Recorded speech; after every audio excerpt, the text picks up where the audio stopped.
Good to see you again, Cap. I was watching one of your videos on the locker room, and because Like this you is not a should. white, now because it's a white-owned business, I'm going to point people down to the comment section down below. There is a link in the description with a link to the locker room to go check out his hockey podcast. Well, while I was watching your clickbaity ass video, Suck my. remember we have to censor these videos. Yeah, that's why I held up. I got a text message from a friend of mine. We've been friends since 1997. So do the math on that. He sent me a text message claiming that this happened. And I was just like, I heard the Yankees were going to sign him for 14 years and $700 million. I'm not really interested in all of the weird projections and predictions that we've been hearing for the last month. But then, sure enough, I check ESPN and breaking news, man. The New York Mets and Juan Soto agree to a 15-year, $765+ million deal. Yep. Now, before I give Yep. my opinions, because you know I'm rocking the Back orange up and blue, back. we're gonna talk to Captain Paul. We're gonna ask you, the Boston Red Sox fan, and remember the Boston Red Sox were in on Soto, and they were trying to get a last minute No, meeting with him and the whole no, bit. wrong. There was the illusion that we were in on it. I mean, our ownership thinks we're the freaking Kansas City Royals for some reason now. But no, we were not in on it. That's oh yeah, we offered him like $200 million. I don't know why he didn't sign. The Green Monster's great. Nah, that's a bunch of BS. No. Terrible ownership. But anyways, as for Juan Soto, we roasted the Ohtani contract. We did. So what do you think I'm going to do here, right? At least the Dodgers won, right? That makes the take look worse. I'm not going to lie. The Dodgers winning the whole thing, all that, whatever. But the Mets, they signed Juan Soto. And listen, I kind of called this when the Mets went to the NLCS, right? Like, the Mets gave the Dodgers an actual challenge, at least, right? So I understand Soto from a baseball perspective. Like, hey, I want to win. I'm not a Yankee guy, right? The Yankees aren't winners. So I understand it. But for the Mets to pay this man that much money, are you smoking crack? Because there is no way that deal is going to age correctly. No way. I better see not one, not two. I better see 5 championships in that deal to make it worth the money. But no, I just think it's ludicrous money.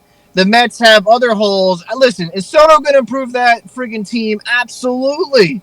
But there's other needs. I just think that, especially towards the back end of that deal, when that man is a moving fossil, they're going to regret that freaking deal. He can hit bombs. He could even have an 8-year run of greatness, and it's still going to look bad if he's looking like he's just struggling to just walk the base pad. I don't know. I just think it's terrible because it's a record-breaking amount of money. With Ohtani, it made some sense, right? He could pitch and he could hit. Soto can just hit. So we'll see how that goes. What is your thoughts as a Mets fan? What's your thoughts? Well, you and I, if you remember when we covered the Ohtani contract, we took a lot of heat, and some of them from Yankee fans, some of them from Dodger fans. Mm-hmm. And we've even had comments through the playoffs coming back and saying, oh, you know, this video aged well, and what do you think about it now? My issue isn't with a team's ability to win. I thought that I thought that the Dodgers were just trying to buy a championship, of which they were successful in doing. My issue with these contracts is that it's bad for the sport. It's nice that a few players here or there are able to get multiple generation changing funds. I mean, this is almost a $1 billion deal. And the reason why it's a $765 plus million deal is that his incentives can take this deal north of $800 million. That's crazy. You're talking about nearly $1 billion, yet is going to change the entire Soto bloodline. And I don't have a problem with that in a vacuum. But if I could see the forest for the trees, and I look at the Ohtani contract, which is a 97% deferred contract, $70 million a year, and his first year he spent as a DH. He played, I think somebody did the math, he played about 12 minutes a game for $70 million a year. Great money. If you can get it, that's great work if you can get it.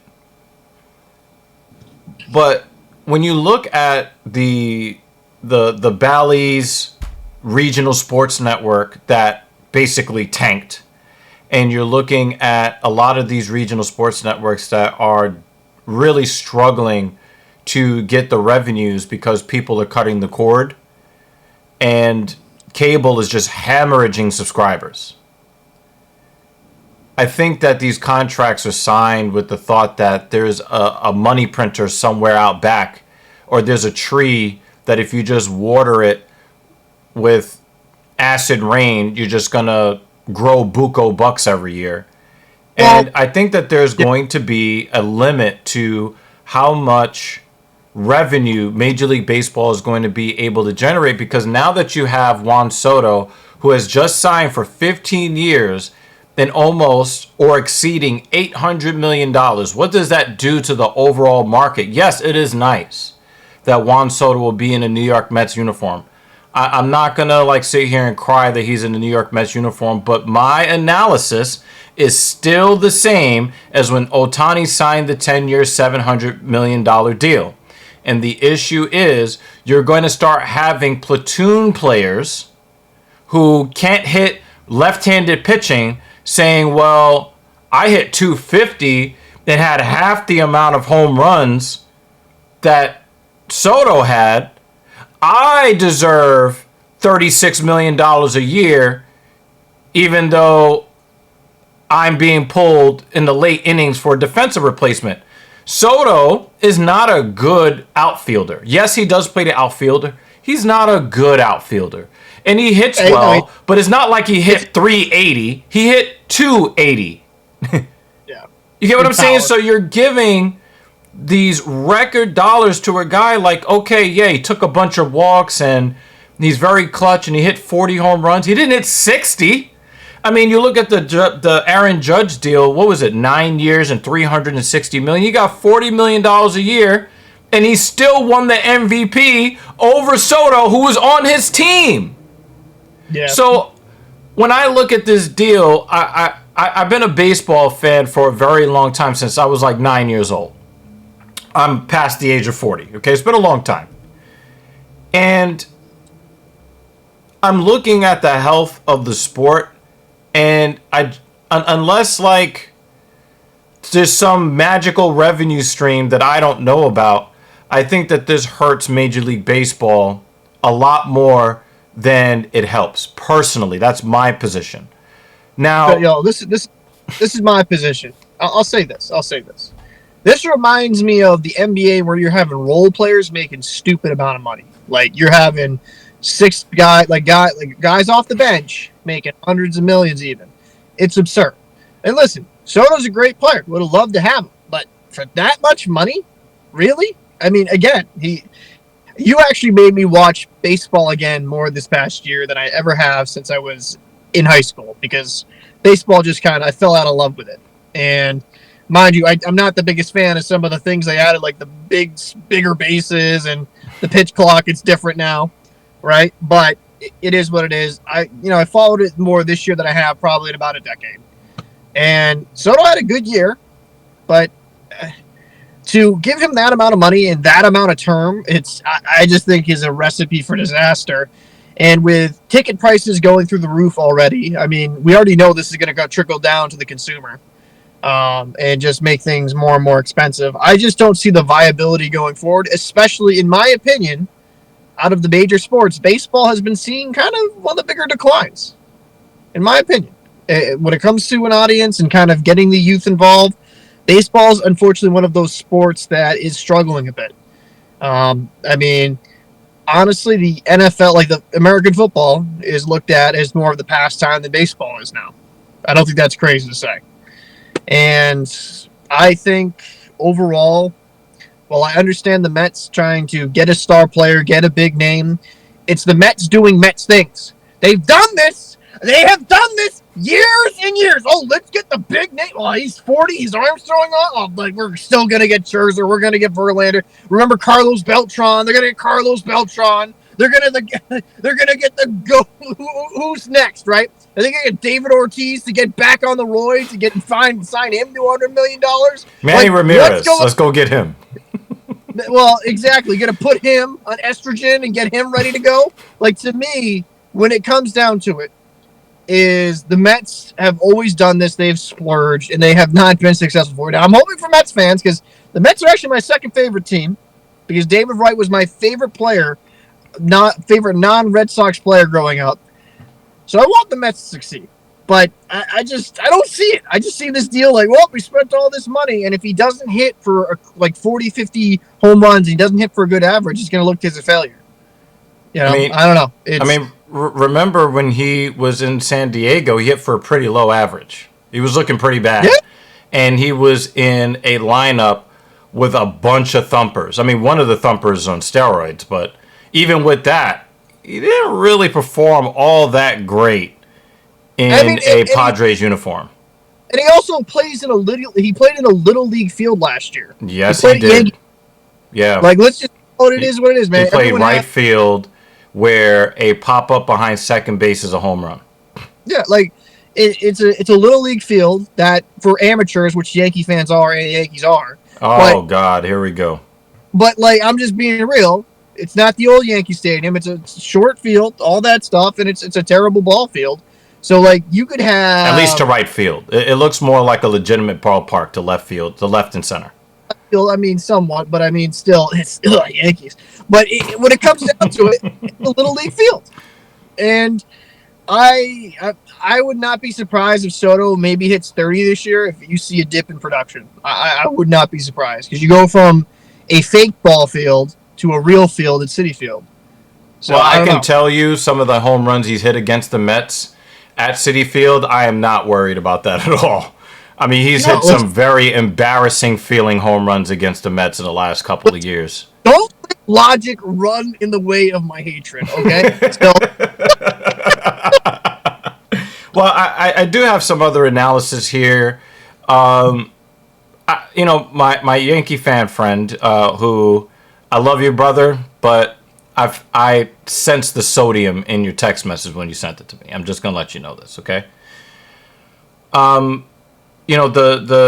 knock on the Mets is that nobody ever wants to sign with the Mets. Now, in defense of the Carlos Beltran, I think it was a trade, not a signing, if I'm not mistaken. He got him still kind of like the second half of his prime. He performed really, really well for the Mets. This is not the typical Mets move. Normally, the Mets would give this money to a player who is already past his prime. We just gave this money to a player who is entering his prime. You don't see guys going into like a massive free agency at age 26. You don't see that all the time, and I think that that's one of the things that drove up Soto's market. I think that Soto probably has 7 or 8 exceptional years left, and then you have to deal with the aging superstar who's making, however many millions of dollars a year at that point. Unless they Bobby Bonilla. Well, this is not a Bobby Bonilla deal. There's no deferred money in this deal. So that's why it's the richest contract in the history of North American sports, because the Ohtani contract will not start paying out for another 9 years at $68 million. And we know with inflation, $68 million today would be worth a lot more than $68 million 9 years from now. So my Yankee fan friend has the conception of the New York Mets that elite players just don't go to Queens. They just don't want to play for the Mets, and they'll never go there. And lo and behold, we just keep getting top talent, starting with Francisco Lindor. Now, while I do not like the Soto signing, mainly for the amount of money that it was signed for the health of the sport, I believe that this is going to start a renaissance for the public image of the New York Mets among players in the league.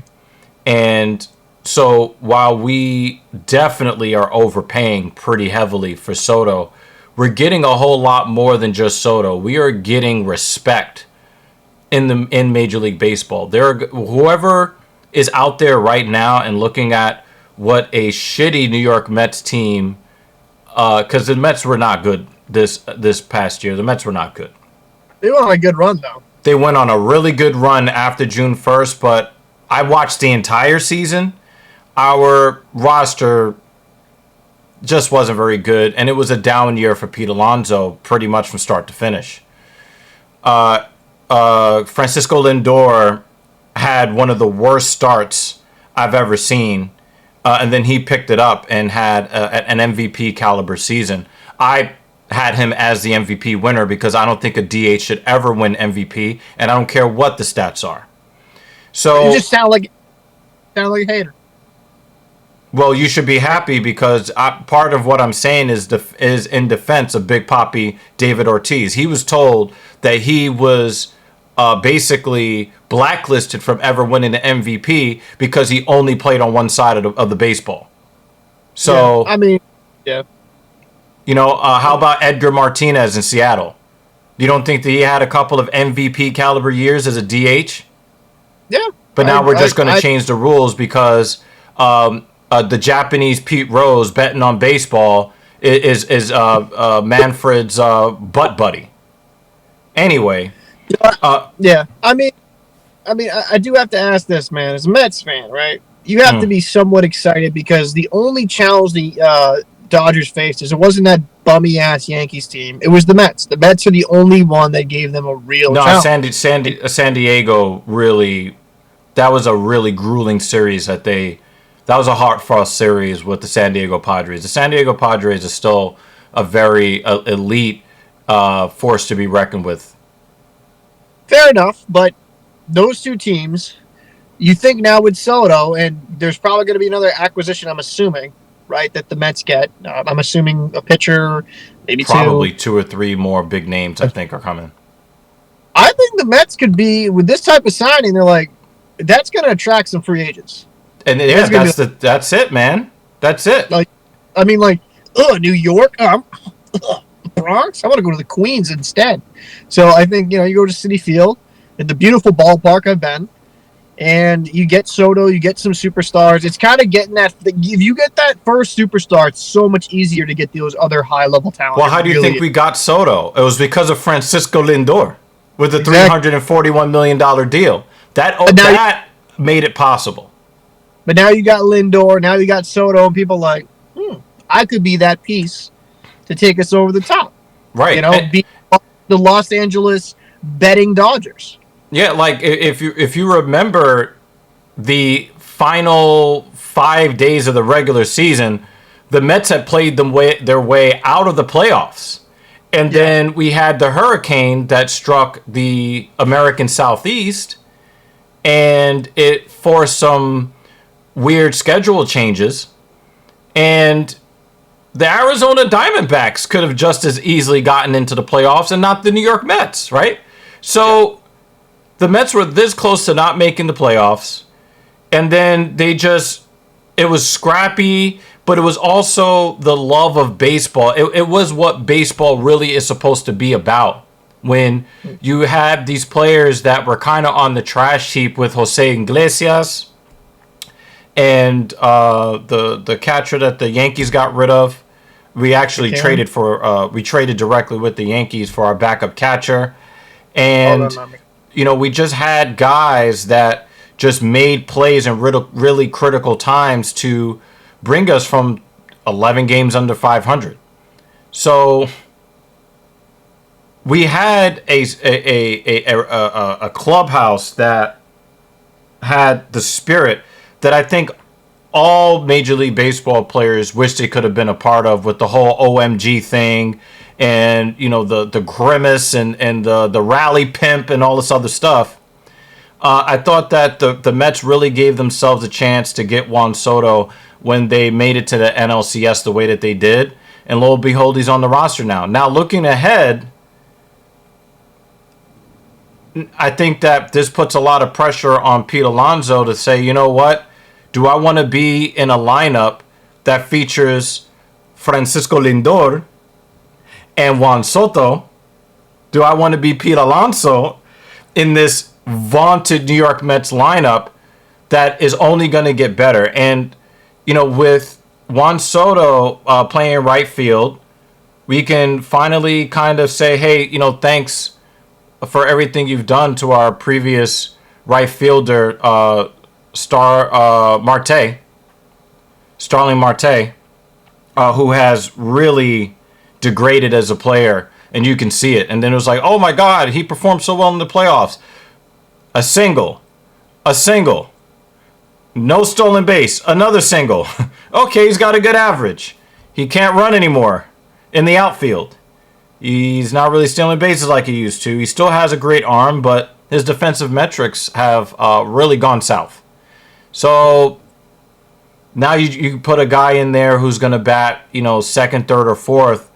Do you, Pete Alonso, want to chase every single dollar, or do you want to be where you are loved and familiar and just being in like a really, really destructive, violent lineup? I think that this really does put a lot of thoughts in the heads of a lot of Major League Baseball players who are free agents this year and are looking at free agency in the next 2 to 3 years. I mean, when it comes down to it, I think for Alonso, it's gonna make it a little bit easier for him. You add another bat, probably take a little bit more of the pressure off. Maybe that will kind of help him kind of free up and feel like himself, play like himself. And plus, players have down years. I think overall, he's going to chase the slider low and away in the other batter's box. He's going to still do that. Yeah, he's not.